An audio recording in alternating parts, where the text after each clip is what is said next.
Right, so hello. I'll be speaking on the subject of operational excellence. Right, so if there's anything I want you to start off this conversation with, is noting that you can be honest and be poor. Yes, there are certain variables that cannot stand alone.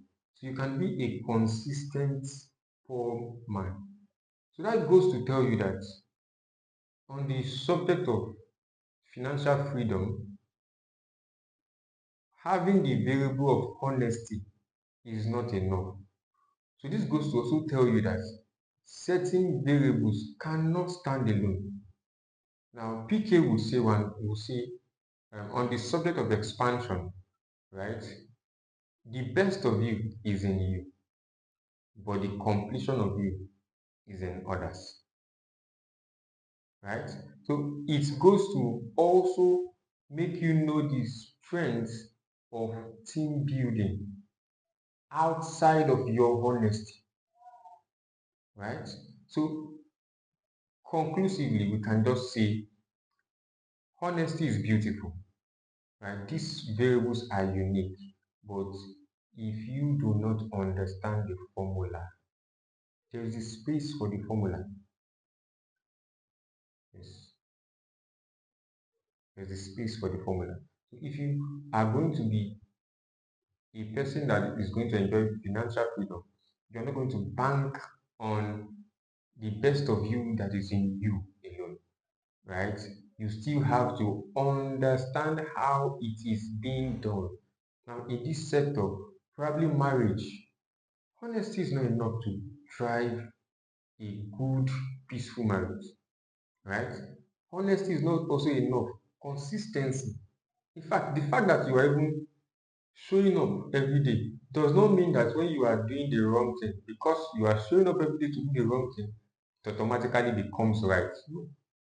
So there is this space for understanding the formula. Yes. So on the subject of operational excellence, I would see it in two lights now: creativity and discipline. Now, creativity helps to spell in fact, the subject of creativity is like a free gift um, from nature to every man. So everybody can get an idea. Everybody can be good at something, can have that innate ability, right, to get certain things done. Have that innate desire to get certain things done. And this spells creativity. But creativity is not enough. Remember, we're speaking about operational excellence here. And this is also linked to expansion, right? And if you are going to expand, creativity is not enough. Yes. So, what can we put alongside creativity? Discipline. Now, there are 6 stages in this section of discipline, but let's talk about 5. Right. So, the first one, talent, which we all know, talent is that innate ability, which also defines or spells to creativity, right? But the next stage is where it becomes tricky. It's called skill. Now, the difference between skill and talent is that skill is now recognized by the system. Yes. So I can have that innate ability, but if my systems or if the sector I am going into cannot recognize this innate ability, for instance, I know certain people that can take delivery for women that are in labor that wants to give birth, right? But professionally, they cannot do that. They are not supposed to do that, rather. But do they do it? Once in a while. Now, for the system to recognize you that, oh, you have this sort of ability, innate ability to understand how to do this and do that, certification now, in the sense of going to become a nurse, a certified nurse, gives you the advantage of recognition. So the difference between talent and what's it called skill is that talent is still not recognized by the system. But skill is when the system can now recognize you as, okay, yeah, we believe that you have this ability, right? So, but that is still not enough to drive operational excellence. In the third stage of discipline now, because we've described two stages of discipline, the talent part, which is almost defining the creativity, or which is almost defining the creativity, right? And then the second part of it, which is skill, and skill defines the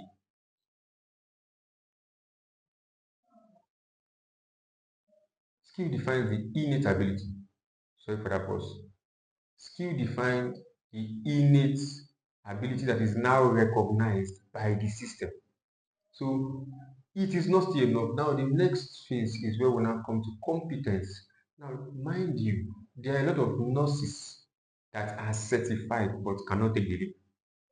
Yes, we have certain systems in certain countries that give out certification to certain people that probably have certain level of influence, right? So having the skill that is the certification and recognition by the system is still dicey. It still doesn't mean that you can do it. So competence is saying, I have it in me, you certified and you can now recognize that I can do it, and now I am going to do it. Yes. Competence says, I can do it. So talent says, I have it in me. Skill say, oh, we now recognize that you have it. Competence now says, oh yeah, you will now know you can do it because you have actually done it. But doing it once is still not enough when we are looking at operational excellence, right? So another level, which makes it the fourth level now, is expertise. So expertise is amongst the options of people that can do this thing. You know I have done it. Amongst this option, I am the best amongst the option.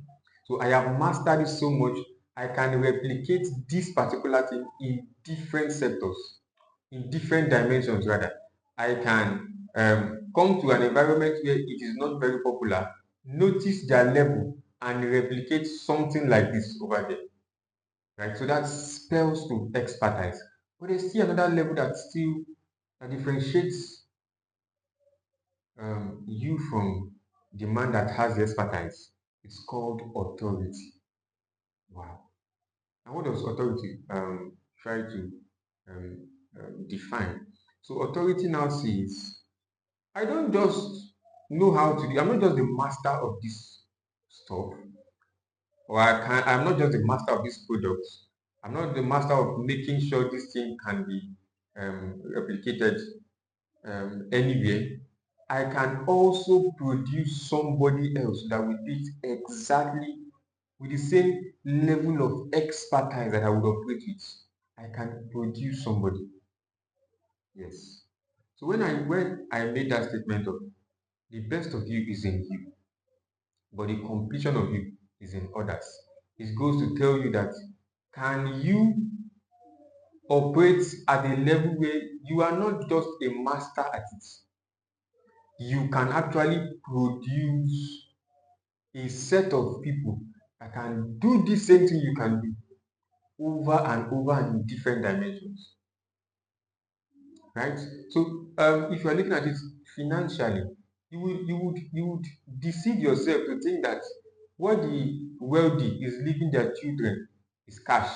No, what they are doing is they are replicating their self in their children, and even better, right? So they don't just give their children, their kids cash. No, they create circles for these guys. They show them formulas, right? Because they understand that circles help you to build your decision rationale. What do? They give you friends. They take you to school where people that are going to be managers of certain industries, their children are also there. So these guys would influence, the power of suggestion comes in as a result of circle, influence how you see things.